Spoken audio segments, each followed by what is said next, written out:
출애굽기 33장의 내용은 금송아지 사건 이후 완전히 회복되지 아니한 하나님과 이스라엘 백성 사이에서 모세가 중재를 하고 있는 모습이 기록되어 있습니다.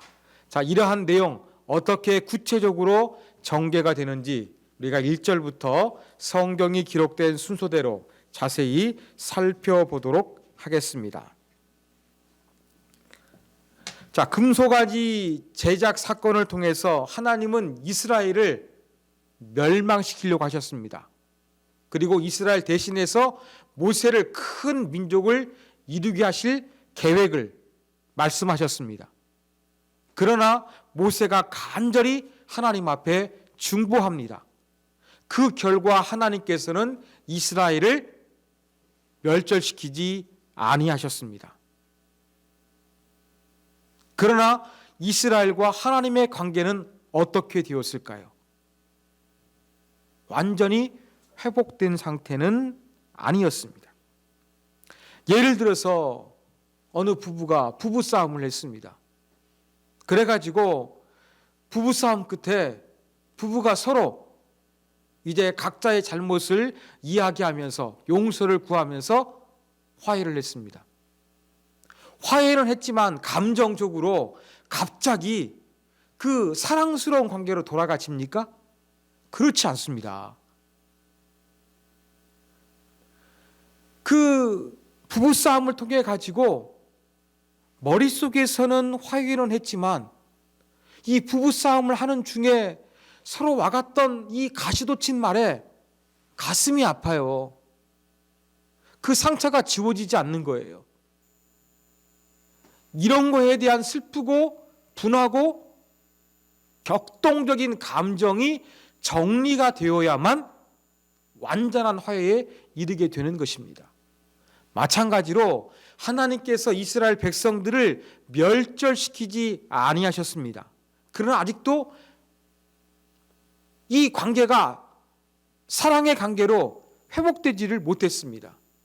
이 어정쩡한 상태에서 하나님이 무엇이라고 말씀하십니까? 모세에게. 모세야, 너는 네가 애굽에서 인도하여 낸 내 백성, 너의 백성, 모세의 백성이 하나님 말씀하십니다. 이렇게 말씀하시면서 가나안 땅에 가라. 조상들에게 약속했던 그 땅 내가 주겠다. 사자를 먼저 보내서 그 가나안 7민족 무찌르도록 해주겠다. 그리고 정착하게 해주겠다. 그러니 올라가라. 그러나 나는 너희와 함께 동행하지는 않겠다. 하나님께서 이렇게 말씀하셨습니다. 왜 그랬을까요, 하나님은? 지금 금송아지 사건을 통해서 하나님이 싫어하는 우상 숭배를 했는데 여기에 대해서 하나님 마음이 너무나 아프고 괴롭고 힘들고 이스라엘에 대한 분노 때문에 그 어정쩡한 상태에서 그들과 함께하면 하나님께서 그들에게 진노하실까 염려되셨기 때문에 차라리 그들과 함께 거하지 않겠다. 그렇게 하나님께서 선언을 하신 것입니다. 그러자 4절에 보니까 백성이 이 준엄한 말씀을 듣고 슬퍼하여 라고 이야기합니다. 원어는 악한 말이에요. 하나님 말씀하셨는데 이스라엘 백성들의 입장에서는 어때요? 너무나 나쁜 말이죠. 그러한 의미로 원어에서는 악한 말이라고 번역을 한 것 같습니다. 자, 이렇게 하나님의 그 무서운 말씀을 듣고서 이스라엘 백성들이 슬퍼합니다. 이 사실 모세를 통해서 이스라엘 백성들에게 전달되었겠지요. 그러면서 이스라엘 백성들이 전부 다 자기의 몸을 단장하지 아니했다고 기록합니다. 여러분, 슬픈 사람에게 금반지가 무슨 소용이 있습니까? 슬픈 사람에게 값비싼 향수를 뿌리고 또 멋진 명품 옷으로 입었다 한들 어떤 그 기쁨이 있겠습니까? 바로 이 몸을 단장하지 아니했다는 것은 이스라엘 백성들이 하나님의 뜻을 알고서 매우 슬퍼했다는 것을 이야기합니다. 그리고 이 슬퍼하다는 히브리 동사도 그냥 감정적인 슬픔을 의미하는 것이 아니라 여기에 의식을 수반하는 슬픔을 이야기하는 단어가 사용되었습니다. 그래서 그냥 감정적으로만 울고 슬퍼하는 것이 아니라 어떻게 했습니까? 자기들의 몸을 치장하고 있었던 좋은 옷들, 또 여러 가지 금반지, 귀걸이, 팔걸이 이러한 모든 것들을 전부 다 빼내었다는 이야기입니다. 자, 그런데 5절 보니까 하나님께서 어떻게 말씀하십니까? 이스라엘 백성들이 하나님께서 가나안 땅에는 가라. 그렇지만 내가 너희들과 함께 하지 않겠다 하니까 슬픔을 표현했어요. 뭔가 얘네들이 좀 달라질 것 같으니까 하나님 어떻게 하십니까? 다시 한번 말씀하십니다. 너희는 장신구를 떼어내라 말씀하십니다. 자, 장신구가 무엇일까요? 금은 보석을 이야기합니다. 이스라엘 백성들이 몸에 걸쳤던 좋은 옷과 값진 폐물들 어디서 났을까요? 우리 출애굽기 강해를 통해서 이것을 선물로 주신 분은 하나님임을 우리가 살펴봤습니다. 하나님은 이스라엘 백성들이 애굽에서 탈출하게 될 때 빈손으로 나오지 않도록 어떻게 하셨습니까? 애굽 사람들의 값진 이 폐물들을 가지고 갈 수 있도록 하나님께서 은혜를 베풀어 주셨습니다. 그래서 이스라엘 백성들이 가지고 있었던 장신구는 하나님의 은혜의 선물이었습니다. 노예에서 해방된 기쁨의 상징이었습니다. 그런데 이 장신구를 가지고 이스라엘 백성들은 무엇을 했습니까? 아론이 너희 금을 가져오라 해가지고 그 장신구 금을 가지고서 금송아지를 제작했습니다. 하나님은 이스라엘을 사랑하셔 선물로 이 장신구를 주었는데 이스라엘 백성들은 배은망덕에서 그 장신구로 우상을 제작해서 섬기는 이러한 행동을 했던 것입니다. 하나님 입장에서는 얼마나 가슴이 아프셨겠습니까? 그래서 다시 한번 말씀하십니다. 너희는 장신구를 떼어내라. 아니 내가 너희에게 선물로 사랑의 증표로 주었는데 이것을 가지고 배은망덕에게 우상을 만들어서 그거 떼어내버려. 하나님 말씀하셨습니다. 너희가 떼어내면 내가 어떻게 할 것인지 결정하겠다. 하나님께서 이렇게 말씀하셨습니다. 그래서 이스라엘 백성들 대부분의 사람들이 단장하지 않았습니다만 하나님의 말씀을 듣고서 그들이 장신구를 다 떼어내게 되었습니다. 하나님은 이렇게 이스라엘 백성들과 동행하기를 거부하셨어요. 왜요? 하나님이 진노하셔서 이 패역한 목이 곧은 백성 이스라엘 백성들을 멸절시킬까 봐 염려되었기 때문입니다. 하나님의 인재의 상징인 이 장막 이스라엘 진영 안에 있었죠. 그런데 7절에 보니까 하나님이 진노하시니까 모세가 어떻게 합니까? 이 장막을 이스라엘 진영 안에 있게 하는 것이 아니라 이스라엘 삶의 진영의 중심에 있게 하는 것이 아니라 진 바깥 회막으로 옮겨가게 됩니다. 자, 여기에서 학자들은 많은 의구심을 가지고 있어요. 왜냐하면 갑자기 이 회막이 등장해서 회막을 옮긴다고 이야기합니다. 그런데 여러분 이제 우리가 몇 장만 넘기면은 이제 성막을 제작하는 것이 시작이 되는 거예요. 성막을 어떻게 제작해야 되는지 하나님께서 모세에게 알려주셨지만 아직은 제작하지 않은 상태라는 거죠. 이것 때문에 이 성경을 해석하는 사람들이 골머리를 앓고 아주 이것을 어떻게 해석해야 될지 난해했습니다. 자, 그런데 이 문제를 푸는 해결은 어디에 있었느냐?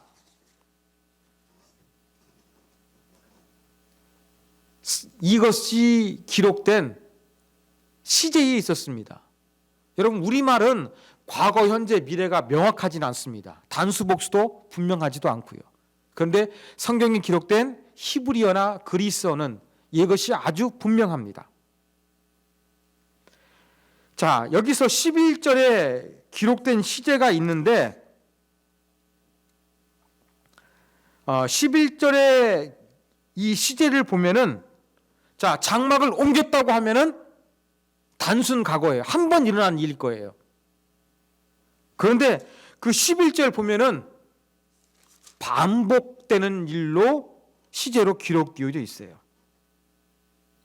그러니까 모세는 회막으로 나갔다 들었다 했다는 그런 부분들을 많이 있었다는 것을 그렇게 이야기를 합니다. 그러면서 조금 연대기적인 것이 아니라 이것이 조금 자주 일어나게 되었던 그 일들처럼 그렇게 해석을 하는 것이 조금 어려운 부분들을 조금 감소시키는 그러한 효과는 있습니다. 제가 볼 때 그래도 이건 완전한 건 아닙니다. 자, 여러분들은 뭐 더 이상 깊게 들어갈 필요는 없습니다. 자, 그리고 이스라엘 하나님께서 죄송합니다. 모세가 하나님이 이스라엘 백성들과 함께 하시기를 거부하시자 그 회막을 진 바깥으로 옮겨놨습니다. 그 상태에서 모세는 어떻게 합니까? 하나님께 지금까지 중보했던 것처럼 또 중보하려고 하지요. 그래서 회막문에 들어갑니다. 지금 백성들도 우상을 만들었지만 지금 슬픔을 표현했잖아요. 하나님이 더 이상 동행하지 않는다고 하니까. 그러니까 모세가 어떻게 하는지 이것을 주의 깊게 지켜보고 있었습니다. 자기 그 텐트 안에서 이 모세를 바라보고 있는 거예요. 그런데 모세가 회막에 들어갈 때 구름 기둥이 내려옵니다. 이런 것들을 보면서 이스라엘 백성들이 자기 텐트 앞에서 하나님 앞에 경배를 합니다. 이런 모습은 무엇입니까? 뭔가 이스라엘 백성들도 하나님에 대하여 조금씩 달라지는 모습이 보이기 시작한 것입니다. 그러자 11절 이하에 보니까 이제 모세가 어떻게 하느냐? 이제 중보 기도하는 것이죠. 12절 이하에 보니까. 그러면서 모세가 또 32장에 이어서 계속해서 다시 한번 하나님 앞에 이스라엘 백성들을 위해서 기도합니다. 이제 모세의 기도의 초점은 무엇이겠습니까? 하나님께서 이스라엘 백성들을 멸절시키지는 아니하셨는데 함께 동행하는 것을 거부하셨거든요. 하나님께서 이스라엘 백성들과 함께 동행할 수 있도록 이것을 위해서 이제 기도를 합니다. 그런데 모세가 기도하는 내용이 참 지혜가 있습니다. 자, 33장 여러분 2절을 보십시오. 하나님 뭐라고 모세에게 말씀하셨냐면 내가 사자를 모세 너보다 앞서 보내요 라고 그랬죠. 하나님은 이스라엘과 동행하지 않아요. 그리고 이스라엘을 이끌고 있는 모세보다 훨씬 더 앞에서 사자를 통해 가지고 가나안 들어갈 수 있도록 싸워주시겠다. 모든 장애물을 제거해 주시겠다. 하나님께서 그렇게 말씀하셨습니다. 그런데 모세는 단어를 바꾸어요. 12절에 보니까 어떻게 기도합니까? 모세가 여호와께 아뢰되 보시옵소서 주께서 내게 이 백성을 인도하여 올라가라 하시면서 나와 함께 보낼 자를 내게 지시하지 아니하시나이다 라고 이야기하고 있는 거예요. 하나님은 앞서 보낸다고 그랬는데 모세가 기도하는 핵심은 뭐예요? 하나님이 우리 백성들, 이 이스라엘 백성들 가나안 향해서 나아가라고 하시면서 저하고 함께 갈 사람이 누군지 말씀해 주시지 않았습니다. 이렇게 말하고 있는 거예요. 하나님은 앞서 보낸다고 그랬는데 모세는 어떤 하나님이 필요한 겁니까? 함께 하신 하나님이 필요한 거예요. 이스라엘 안에 머무실 하나님이 필요했던 거예요. 그래서 모세는 기도할 때에 하나님은 앞서서 사자를 보내겠다 했는데 모세는 하나님께서 이스라엘 가운데 함께 동행하시도록 나와 함께 하실 자가 누군지 하나님께서 알려주셔야 됩니다. 이렇게 요청하고 있는 것입니다. 이렇게 모세가 지혜롭게 기도를 합니다. 하나님 어떻게 반응하십니까? 14절 여호와께서 이르시되 내가 친히 가리라. 내가 친히 가겠다고 말씀하십니다. 사자가 아니라 내가 친히 가리라. 그리고 내가 너를 쉬게 하리라. 이제 이 문제로 모세를 힘들게 하지 않겠다고 하나님이 말씀하십니다. 모든 것이 끝난 것처럼 보이죠. 그런데 15절 보니까 아닌 것 같아요. 모세가 또 기도합니다. 모세가 여호와께 아뢰되 주께서 친히 가지 아니하시려거든 우리를 이곳에서 올려 보내지 마옵소서. 그렇게 이야기합니다. 하나님은 친히 가겠다고 말씀하셨는데 모세는 다시 한번 또 이렇게 하나님 앞에 기도합니다. 그 이유는 무엇일까요? 다시 한번 모세의 기도에 지혜가 있습니다.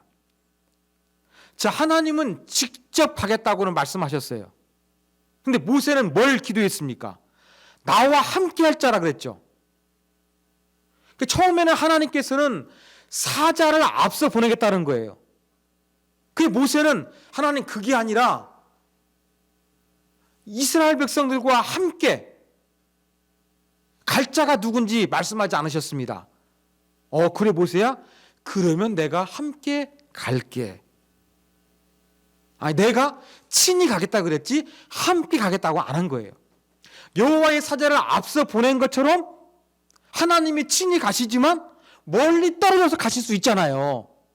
그러니까 모세가 다시 한번 기도한 거예요. 이번 하나님이 단계적으로 반응하신 거예요. 처음엔 안 가겠다. 니네 가라. 그래서 모세가 하나님 함께 갈 자가 누굽니까? 그래? 내가 가겠다. 내가 친히 가겠다. 라고 하면서 함께 가겠다는 것을 하나님 말씀하지 않으신 거죠. 그래서 다시 한번 모세가 함께 가기 위해서 기도하는 거예요. 그러니까 15절의 뉘앙스는 어떤 뉘앙스냐면 하나님이 직접 가시는 게 맞습니다. 그러나 하나님이 직접 가시지 않는다면 우리도 가게 하시면 안 됩니다. 라는 그러한 의미가 담겨져 있는 것입니다. 그러면서 모세가 더 언급하는 거 무엇입니까? 자, 하나님께서 이스라엘 백성들을 특별히 선택하셨다는 그 의미 무엇을 통해서 드러나겠습니까? 모세가 말하는 핵심은 하나님께서 우리와 동행해 주셔야 온 천하 만민 가운데 하나님께서 이스라엘을 선택하셨고 또 하나님이 동행하신다는 증거가 됩니다. 그래서 하나님이 친히 우리와 함께 가시되 떨어져서 가지 마시고 우리와 동행하십시오. 이것을 위해서 모세가 다시 한번 기도했던 것입니다. 그러니까 17절 이제 거의 문제가 해결돼요. 하나님 뭐라고 말씀하십니까? 네가 그렇게 말했어? 내가 그러면 네가 원하는 대로 내가 응답해 주겠다. 하나님 말씀하십니다. 그러면서 너는 내 목전에 은총을 입었고 내가 이름으로도 너를 알미니다.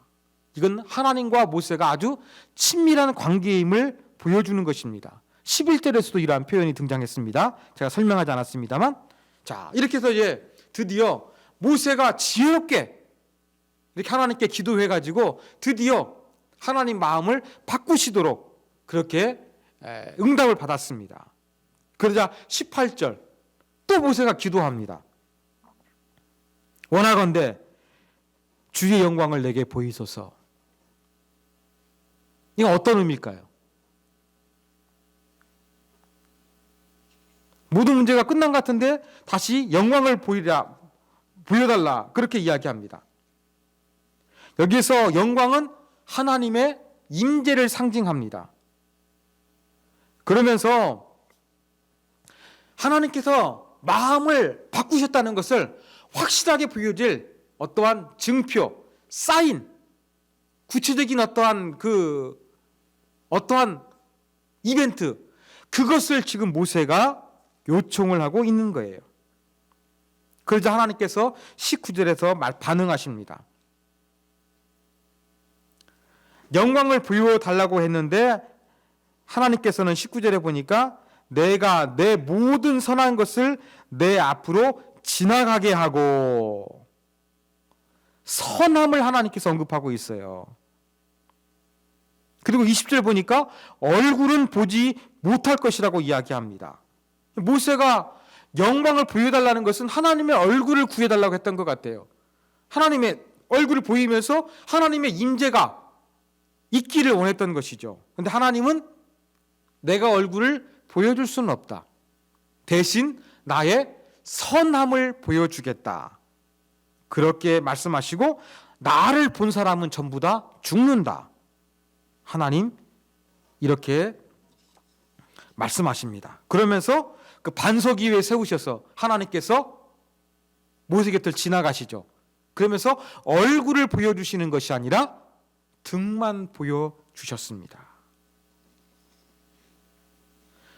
여기에서 하나님께서 왜 모세에게 얼굴을 보여주시지 않았을까요? 하나님을 본 자는 너무나 하나님이 거룩하시기 때문에 인간이 죽는다는 거 우리 잘 알고 있습니다. 그러나 이 하나님께서 얼굴을 보여주시지 않은 가장 중요한 이유는 여러분 하나님께서 말씀하신 십계명과 관련이 있습니다. 하나님께서는 내 형상을 만들지 말라고 말씀하셨잖아요. 그런데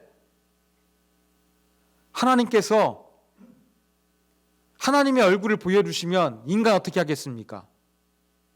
형상 만들어요. 자기가 본 거 만들어 놓고 이것이 하나님이다 그렇게 말할 것이 인간이에요. 제가 이번 주일에도 설교했잖아요. 지난주에 그 벚꽃이 정말로 절정으로 폈는데 제가 운전하면서 봤던 특징은 사람들이 보는 것으로 만족하지 못하고 벚꽃이 예쁘니까 어떻게 합니까? 사진을 찍어서 남기려고 했다고 제가 설교했잖아요. 이게 인간입니다.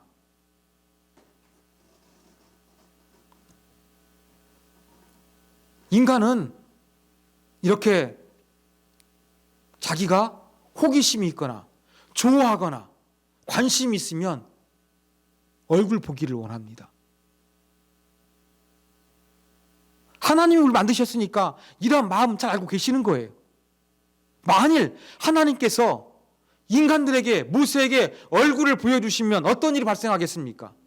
인간은 자꾸 자기가 본 것을 다시금 재현하는 거예요. 만들어내는 거예요. 그러면서 그것을 가지고 어떻게 합니까? 우상 숭배를 하거든요. 하나님은 이렇게 인간의 모든 것을 잘 알고 계셨기 때문에 하나님께서 하나님의 형상으로 우상을 만들지 말라고 하셨고 또 보여주면 이 말씀을 어길 것이 너무나 분명했기 때문에 하나님은 의도적으로 하나님의 얼굴을 인간에게 보여주시지 아니했다는 것을 우리가 기억해야겠습니다. 자, 이것이 바로 33장의 내용입니다. 자, 이러한 내용을 통해서 배울 수 있는 교훈점 몇 가지 살펴보겠습니다. 자, 첫 번째 교훈입니다. 첫 번째 교훈은 여러분 눈에 보이는 거에 너무 관심을 두지 마십시오.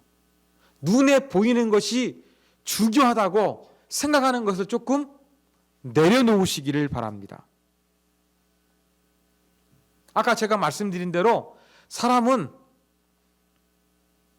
좋은 거, 호감이 가고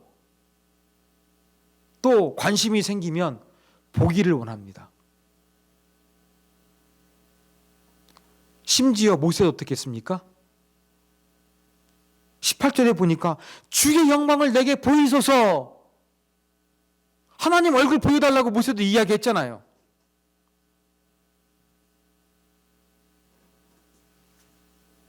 이렇게 인간은 보는 게 중요한 거예요. 보는 것이 정말로 중요해요. 그런데 이 보는 것이 인간에게는 만족함을 줄 수 있을 수 있으나 그것이 오히려 인간을 파멸로 몰아갈 수 있다는 것입니다. 하나님이 인간들에게 자신의 얼굴을 보여주셨으면 인간은 자꾸 그것을 형상화하려는 시도를 했을 것입니다. 그러면 하나님의 얼굴을 본 것이 축복이 아니라 자꾸 우상 숭배하게 되는 이 불행의 씨앗이 될 수가 있다는 것을 우리는 반드시 기억해야 되겠습니다. 그러므로 우리는 하나님의 얼굴, 보이는 하나님 너무 관심 갖지 아니하셨으면 좋겠습니다. 눈에 보이는 하나님보다 내 마음속에 하나님에 대한 믿음이 강해질 수 있도록, 흔들리지 않도록 이것을 위해서 우리는 더욱 힘써야 될 것입니다. 하나님과 우리 관계 속에서 보는 것, 이것보다 중요한 것은 마음속의 믿음이라고 말씀드렸습니다. 여러분, 인간 사이에서도 이 보는 게 중요합니다. 사람들은 얼굴에 관심이 많습니다. 그래서 이 현대 과학기술이 발달해가지고 자기의 얼굴이 마음에 안 들면 어떻게 합니까? 성형수술 하잖아요. 돈이 없어요. 그러면 못난 내 얼굴 어떻게 합니까? 열등의식을 가지고 살아가는 것이 인간의 모습입니다. 여러분, 이렇게 자꾸 얼굴에 대해서 관심 갖지 마십시오. 눈에 보이는 하나님뿐만 아니라 눈에 보이는 나 자신에 대해서 관심 갖기보다는 예수님의 성품을 담는 것이 우리 가운데 필요하지 않겠습니까? 눈에 보이는 것보다 눈에 보이지 않는 것이 더 중요하고 본질적인 것을 기억하면서, 눈에 보는 것이 반드시 축복이 아니라는 것을 기억하면서 눈에 보이는 것에 관심을 조금 내려놓을 수 있는 우리가 되어져야 할 것입니다. 자꾸 하나님 앞에 기도할 때에도 뭔가를 보여달라고만 하지 마십시오. 이것이 꼭 좋은 것이 아닐 수도 있습니다. 자, 두 번째 교훈입니다. 오늘 말씀을 통해서 우리에게 중요한 것은 원하는 것을 얻는 것보다 하나님과의 동행입니다. 여러분, 우리는 임마누엘 하시는 하나님을 경험하는 것이 중요하지, 여러분의 기도 제목이 이루어지는 것이 최고의 우선순위가 돼서는 안 된다는 교훈을 오늘 말씀을 통해서 배울 수 있습니다. 자, 모세의 요청을 받아들여서 하나님께서 이스라엘을 멸망시키지 아니하셨습니다. 적과 꿀이 흐르는 가나안 땅으로 사자들을 앞서 보내서 인도하실 것을 말씀하셨습니다. 이게 뭐예요? 하나님은 약속은 지켜주세요. 인간이 원하니까 해주세요. 그런데 그 가운데 하나님은 계시지 않을 수 있다는 사실을 우리가 분명히 기억해야겠습니다. 가나안 땅에 가는 것, 하나님의 계획이고 하나님의 뜻이에요. 야, 너희들, 모세야, 이스라엘 백성 데리고 전부 다 올라가. 내가 가나안 7 족속들 다 무찔러 줄게. 그 땅 차지해. 잘 먹고 잘 살아. 하나님 말씀하셨어요. 하나님 뜻이 이루어져요. 그런데 뭐가 안 이루어집니까? 하나님의 임재가 없는 거예요. 하나님이 동행하시지 않는 거예요. 여러분, 그래서 우리는 내가 원하는 것을 얻는 것이 하나님의 뜻을 이루었다고 생각하지 마십시오. 내가 원하는 것이 하나님의 뜻이 아닐 수도 있다는 것을 오늘 말씀을 통해서 우리는 분명하게 배울 수가 있습니다. 내가 하나님의 뜻을 추구하는 것 같아요? 내가 하나님의 길로 가는 것 같아요? 그러나 그 길 가운데 하나님이 계시지 않고 하나님과 반대의 길로, 하나님과 멀어지는 길로 갈 수 있다는 사실을 저와 여러분이 반드시 기억해야겠습니다. 자, 세 번째 교훈입니다.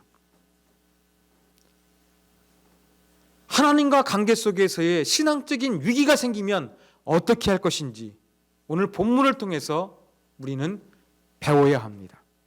자, 이스라엘 백성들과 하나님 사이에 위기가 생겼습니다. 이 위기 사이를 모세가 중보했어요. 그때 이스라엘 백성들이 하나님의 뜻을 알게 되니까 어떻게 반응했습니까? 하나님이 너희들 가나안 땅으로 가라 하고 말씀하시면서 나는 동행하지 않겠다 말씀하시니까 이스라엘 백성들이 몸에 단장을 하지 않았다고 이야기합니다. 다른 말로는 장신구를 떼어버렸습니다. 하나님과 우리 사이에 위기가 오게 되면 우리 가운데 필요한 것은 우리의 장신구를 떼어내는 것입니다. 장신구가 무엇입니까? 나를 돋보이게 하는 거잖아요. 내가 이뤄놓은 어떠한 업적 같은 것이잖아요. 영적인 장신구가 무엇이겠습니까? 내가 신앙 통해서 체험한 여러 가지 위대한 체험들, 다른 사람 앞에 선포할 수 있는 간증거리들, 이게 전부 다 우리에게 이 영적인 훈장이에요. 이게 바로 우리의 장신구가 될 수 있는 거예요. 여러분, 하나님과 우리 사이에 그 위기가 오게 되면 우리 가운데 필요한 것은 무엇이냐면 우리의 영적인 장신구, 영적인 훈장, 내가 영적으로 경험했던 값진 체험들, 신앙은 이런 거야 하는 경험과 또 간증거리들, 이런 것도 어떻게 하는 겁니까? 전부 다 내려놓는 겁니다. 장신구를 떼면서 슬픔의 상태로, 노예의 상태로 돌아갔던 것처럼 우리들도 신앙적인 하나님과의 위기가 발생하게 되면 내가 신앙적으로 했던 모든 것들을 다 잊어버리고 그냥 하나님 앞에서 엎드려 우는 거예요. 노예처럼 그냥 엎드리는 거예요. 이것이 바로 하나님과 우리 사이의 신앙적인 위기에서 우리가 취해야 될 자세라는 것을 배울 수 있습니다. 자, 마지막 네 번째 교훈입니다. 우리는 모세의 기도를 배워야 합니다. 어떤 기도를 배워야 될까요? 중보기도 학교, 중보기도를 배우게 됩니다. 모세가 여러 차례 하나님과 인간들 사이에서, 이스라엘 백성들 사이에서 중보기도했다는 거 여러분 잘 알고 계시죠? 자, 여기에 더해서 오늘 본문을 통해서 모세의 정말 깊은 묵상이 스며든 그 기도를 배우십시오. 하나님 뭐라고 말씀하셨습니까? 내가 사자를 앞서 보내고 가나안 족속들을 멸절시켜 줄 테니까 너희들은 올라가라. 나는 너희와 함께하지 않겠다. 여기에 대해서 모세 어떻게 기도합니까? 하나님, 당신의 백성들을 이끌고 나와 함께 할 사람이 누구입니까? 그것을 말씀해 주시지 않겠습니다. 라고 하면서 앞서가는 하나님의 사자가 아니라 자기와 함께하는 하나님의 존재가 필요하다는 것을 살짝 돌려가지고 이야기합니다. 모세는 무식하게 막 하나님 앞에 떼쓰며 기도하지 않았어요. 하나님 말씀하신 것을 곰곰이 생각하고 묵상했어요. 이것을 가지고 다시 한번 하나님을 설득하기 위해서 기도했던 사람이 모세였습니다. 자, 모세의 기도를 듣고 하나님께서 함께 가는 사람 원해? 앞서가는 거 아니라 그래 그러면 내가 친히 가겠다. 동행하겠다는 말씀 안 하셨거든요. 그러니까 다시 한번 하나님께 모세가 온 천하 만민 가운데 이스라엘이 특별하다는 것은 하나님이 우리와 동행하시는 것이 사인이지 않겠습니까? 다시 한번 이렇게 지혜롭게 기도를 했습니다. 그냥 감정적으로만 하나님 해주세요 떼쓴 것이 아니었어요. 하나님이 하신 말씀을 곰곰이 가슴속에 되씹으면서 묵상했어요. 여기에서 하나님을 설득할 수 있는 지혜를 발견한 거예요. 이게 모세의 기도였습니다. 사랑하는 여러분, 열심히만 기도하지 마십시오. 감정적으로 막 울면서 벼랑에 떨어진 심정으로만 기도하지 마십시오. 때로는 모세의 기도처럼 깊은 묵상이 있어야 됩니다. 하나님의 말씀하심, 하나님의 뜻하심과 계획하심, 여기에 대해서 묵상하시면서 그 하나님의 언어, 하나님의 뜻, 하나님의 계획을 붙잡고 이것을 이용해서 다시금 하나님 앞에 지혜롭게 모세처럼 기도할 수 있는 우리가 되었으면 좋겠습니다. 이것이 바로 우리가 배워야 될 모세의 기도의 교훈입니다.